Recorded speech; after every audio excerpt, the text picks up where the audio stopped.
we have a society that's going back to earth worshiping and child sacrifices. Yep. Well, actually, I disagree, which brings me to the next story we have. Oh, boy. From Interactive Polls on Twitter. Generic congressional ballot trends before versus after Roe v. Wade decision. Take a look at this. Republicans and Democrats. In June 21, it was Republican +4. On June 27, it was Republican +5. Dun, dun. Republicans gained 1 point after SCOTUS overturned Roe v. Wade. That's technically not true. Democrats lost a point after the Roe v. Wade decision. Interesting. So that is interesting. Why is it the Republicans were like, I'm cool with that, and Democrats were like, we're mad at Democrats over this? That's the progressive left pulling the centrist, moderate Democrats over into left field. I saw that a lot. I didn't realize until I started watching. Well, I didn't start watching, per se, but I watched the Young Turks about a month ago when the whole Roe v. Wade thing was first breaking out when the document got leaked. And Anna what's her name? Kasparian. Yeah. Me and her got into a huge Twitter back and forth, boy. and when I watched it, I realized that the left pundits were talking less about Republicans or Trumpers, and they were talking more about the contentment they had with Joe Biden and the establishment Democrats, and that's just a way for them to pull them over into left field. And I think when I watch Joe Biden talk now, I can see that he's not so much speaking against the right as he's trying to appease the far left. Yeah. Yeah. Well, Joe Biden is weird, right? Because for so long he's adopted these far left positions, and he's said things about how we need to affirm children, which is just another way of saying that you should be able to push them through gender transitions, that kind of thing. He's also extremely radically pro-abortion. He wants to repeal the Hyde Amendment, which prevents federal funding from going towards abortions. And then when the polling data starts to make it clear that these positions are unpopular, he comes out at the State of the Union and says, defund the police? No, man, I got to defend the police. And talking about how we need to secure the border and basically taking Trump's platform. Yep. So the man, he doesn't stand for anything, right? Chameleon And that's politics. why he falls for everything. Yeah. Exactly. Like falling up the stairs more than once. And it's off of a bike that wasn't moving. Well, his foot got caught in the clip. He tripped. So I'll give him that one. You trip easier when you're at that age. Yeah. So what happened was with the bike is that he has pedal clips, and when he stopped, he took his left foot out, and then he leaned right as he was trying to pull his right foot out, but he didn't get it out, and so he fell over. It happens to people. It's more likely to happen to you if you're old, but it wasn't like he was just standing there and then just fell down. Right. You know what I mean? Right. Yeah, I just think I think I'd like to see a little more proficiency in bicycle riding from the man leading the free world. And walking upstairs. Yeah, you supposedly never forget how to ride a bike, but I guess dementia's another story. So look, that's brutal. I think it's fair to say the dude fell down, but I want to point out his foot got stuck in a bike pedal. I'd also like to point out he surrendered the American military to the Taliban. So but it's not. But I'm making the point that was worse. It's not like he was riding his bike and then just went and fell over. No, he was standing. But that's also why people are joking about it, because he was standing still when he fell over. Yeah, he should have leaned on his left foot and pulled his right foot out, or had some sort of cognizance to not lean into it as he started to fall. But he didn't have his card that said you pull your left foot out. You pull your no one told him to take his foot out of the pedal. I think you made a good point, Royce, that the Democratic Party is kind of turning on itself, and you see that in the Colbert interview. They've just completely dismissed Joe Biden and Kamala Harris. There's no even mention of those people. They've agreed they're useless. They're not going to run in 2024. Oh, it's hilarious. Go ahead. No, it's just Biden. They're all sitting around a table and they're like, so who's running in 2024? And Biden goes, oh, I'm going to run for re-election. And they go, yeah. So who's running in 2024? He's just sitting there like he's not in the room. You know what I mean? Yeah. I think these two were always the cutouts. Biden and Kamala? Yeah. I think they were always transitory cutouts from the beginning. Sacrificial candidates. Absolutely. I mean, if you just look at their records, look at how easy it would be to dislike them over the course of their administration. It's almost like the Democratic Party is casting upon Joe Biden all of their sins, so they can wipe the slate clean. Sacrificed as a candidate, and they can bring someone else in to fix the problem. And why would that be far-fetched for people? This is what troubles me, and we talked about this a little bit last time. Do we think that George Soros or Klaus Schwab or these international governing bodies and these eclectic metropolitan omnisexuals don't think 4 years and 8 years ahead? Like, is that really tough for us to grasp? It is, because most people live in this sort of radical materialist everyday lifestyle where they do eat these fatty foods and they do play on their video games and they do, get the immediate instant gratification from their social media likes or whatever. So it's hard for them to imagine a group of people who are effective and thinking that far ahead because they don't do it. But these people have proved that they are willing to do it, and they're very effective at doing it. I think that Joe Biden was always a cutout from the very beginning. I think that's why they undermined Bernie in the Democratic election when Joe Biden ran. I think when he resigned in 1988, when he was running against George Bush Sr. and resigned because he was found out to be a plagiarist, is the entire industry gave up on him and basically turned him into a cardboard cutout. Like, they realized he's nothing more than a cutout at this point. Maybe we'll use him at some point. And he came out in 2008 to run against Obama. They put him up there as like the token old white businessman, and then he was the establishment guy, right? Because Obama was too new and radical, at least in his rhetoric. At least that's what Uncle people Joe. thought. Like AOC. Just like AOC. Yeah, exactly. But Obama, right? He was like the fringe radical anti-establishment guy, and people were worried, and so he goes with the most pro-establishment cardboard cutout that he could find. I do want to point out, I pulled up the Real Clear Politics average of polls, because that one poll was I think that was just Iowa, right? I don't remember. So in the Real Clear Politics average, after the ruling, Republicans went up about a half point. Democrats actually made a fairly decent gain in aggregate. They went from 41.3 to 4. So they went up 1 point. Republicans went up a half point. Republicans made a gain on this one. Democrats made a gain on this one, but so Democrats closed the gap a little bit. Republicans still have a 2.5 point advantage in the generic ballot, which is just apocalyptic. Well, when Democrats are leading by 5 points, they lose seats. Yep. So anything short of a 5-point advantage from Democrats, that's break even. Right now, it's just every day looking apocalyptic for Democrats in November. It's November. tough to tell. Things have changed so much about who's a Democrat and who's a Republican now that it's the people that like care enough to virtue signal that they will fill out one of these polls. They tend to be Democrats in the past, but it's an aggregate poll. So this is combining all the different polls. So that's what's interesting about this. I don't take just a single poll where like Fox News says they ask somebody. No, this is YouGov, Politico, NPR, PBS, Trafalgar, Rasmussen, USA Today, Fox News, and Quinnipiac. All of those different polls with different methodologies, and they average it out. That's your best indicator. But did they include Real Patriot polls from realpatriot.blogspot.rolling.com? Realpatriot.infowarrior.website. website. And it's like 97% say Donald Trump is the best. 3% say Donald Trump is pretty good. I got an email from Trump, and I bet most of you have gotten this too. And it was like, please fill out this poll. How well do you think Donald Trump is doing? Really, like it said, he's doing fantastic. He's doing great. He's doing pretty good. He's doing all right.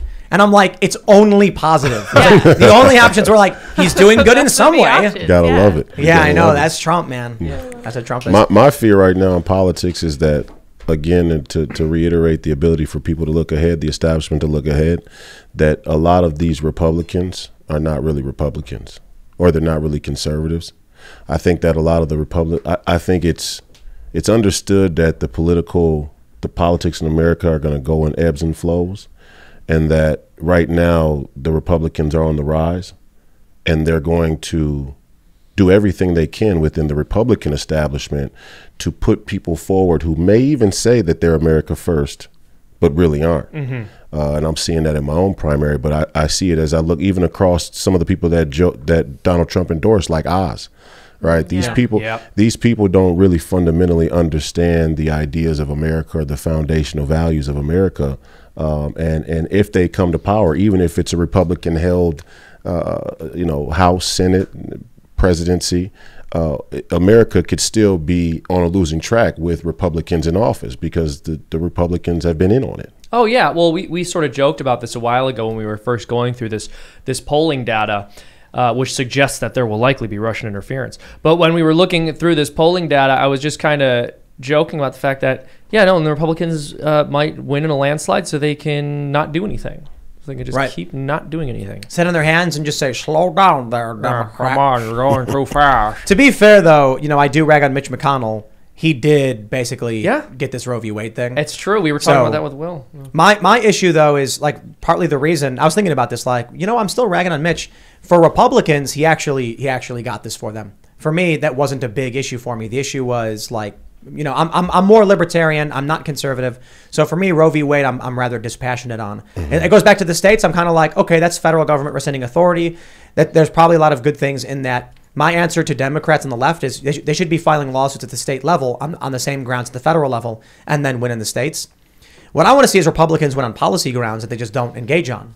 Yeah. They haven't engaged at all on the social media censorship. They just spin around in circles. They're caving on gun rights. How about so for me, I just don't see anything. Auditing the Federal Reserve. I mean, I'll take it. You let the economy flounder like this? That's the ultimate failure of a politician right now, is to let the economy flail. So you're saying that you think because the Roe v. Wade issue the Roe v. Wade issue was illegitimate in its inception. That's number one. So for Mitch McConnell to back this isn't necessarily as extreme as it seems, due to the public, the public's view of it now. But constitutionally, it's not really an extreme position, as say him being more America first on trade or other policies. Mitch McConnell played the judge game, and Republicans played the judge game and ignored the cultural issues. Yeah. The cultural issues have a big impact on me, so I'm biased. For conservatives who are pro-life, They were ragging on Mitch McConnell and Republican leadership over the culture war issues, but then when they get this victory on Roe v. Wade, they're like, oh, okay, what they did worked for us. For me, Roe v. Wade wasn't one of my issues. So I'm like, gun rights, free speech, schools and all that stuff. What are you doing on these issues that I'm worried about? So I acknowledge that's my bias. Mitch McConnell was very effective in getting the Roe v. Wade decision for conservatives. That's a fact. Yeah. For me, the recent gun decision too, right? The recent gun decision, absolutely. It's a fair point. Yeah, it makes it through the courts. It doesn't go as far as I'd like it to, but I'm like, okay, those are decent victories.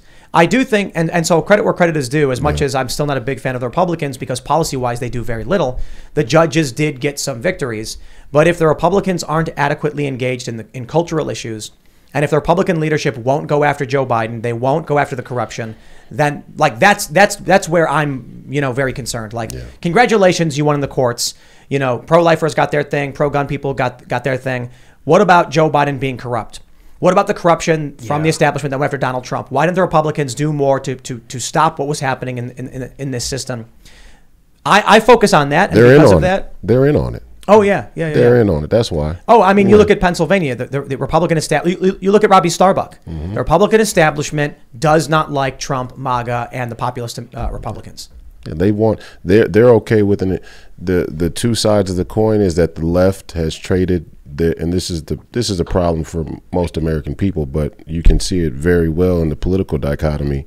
The left has traded their freedom for materialism, and the right, or the Republicans, have traded their freedom for security. Both versions are an expansion of government.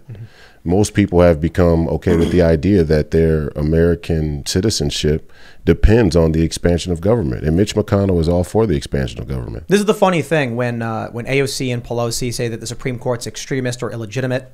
And I see these memes where they're like, the Supreme Court has stripped the rights away. And I'm like, actually, they didn't. The Supreme Court said the federal government doesn't have this authority. It's actually anti-fascism. Right. Like, if you claim you're Antifa and you don't like authoritarianism and all that stuff, the federal government being like, we hereby rescind this power, should be a good thing. But oh no, that meant states now have control over these situations, and they don't like what actual decentralization means.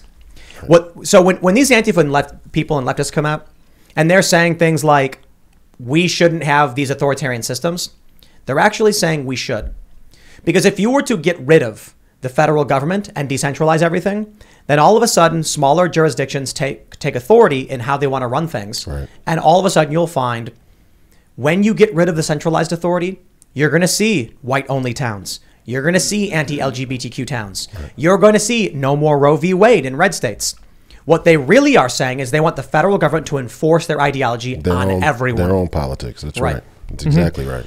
Well, and when you look at the Democratic Party platform and what they're pushing for with respect to abortion, I don't think it's unfair to say that the actual party platform more or less suggests that for any child, any unborn child in any part of the country to have any kind of legal protection is a travesty. For there to be any unborn child anywhere in the country that can't be killed is a miscarriage of justice from their perspective. It's evil. It's just evil. It's just, I'm sorry, man. It's just so weird. And it's rooted, I can only assume it's rooted in ignorance. People in blue states are unaffected by the Roe v. Wade decision. In fact, the decision likely will cause Democratic politicians to expand abortion access in blue states. So that what they're basically saying is people in places where I don't live should be allowed to get access to a procedure most of those people don't want. Exactly. Because, again, for whatever reason, any innocent, faultless, unborn child having any legal protection is abhorrent to them. They can't stand it. They can't tolerate it. So Sick. here's the problem with the Republicans. We talked about Mitch McConnell. He got some major policy victories, and the Republican leadership did. But I'll tell you, one of the issues is I've totally lost my train of thought. What were we just talking about? Roe v. Wade. Yeah, I lost what I was going to say. I forgot. I was That's because I keep thinking Yeah, well, about. I think no, I was gonna say that this Roe v. Wade one is not even a judgment call in my book. Agreed. The morality of it is very clear. Okay, I remember what I was going to say. Go. I got it back. I got Go, it back. 'cause I'm gonna remember mine. I'm like reading these polls and I'm talking. Okay, I forgot again. Go ahead. Oh No, You're on I'm the kidding. spot, bro. You I'm gotta- kidding. I'm Go, kidding. I'm go, kidding. go ahead. We were talking about the success of the Republicans. Yeah. Republicans are running on moderate policy. Mitch McConnell may have got a victory, but I think I should make this statement. The fact that you, Seamus, think it was a victory that half the country is allowed to murder babies shows the problem. I don't think that that's a victory. I think I do think it's a victory and a step in the right direction, but it is absolutely not going far enough. It's not right, murder, but here's what I though. mean. It's not murder. It is, yeah. No, Okay, it's hold on. not. Ian, Murder's stop. a legal This is not my definition, point. man. My point is, if conservatives do believe that, regardless of your opinion, Ian. Thanks for checking out this segment from the Timcast IRL podcast. But if you want to check out the full show live, tune in Monday through Friday at 8 p.m. And if you want more special access content, head over to timcast.com and become a member. Your membership helps sustain this company, keep our journalists employed, makes this show happen, and you will get access to exclusive members-only segments of the Timcast IRL podcast, and there's a massive library to check out. So again, go to timcast.com or tune in Monday through Friday at 8 p.m., and we'll see you all there.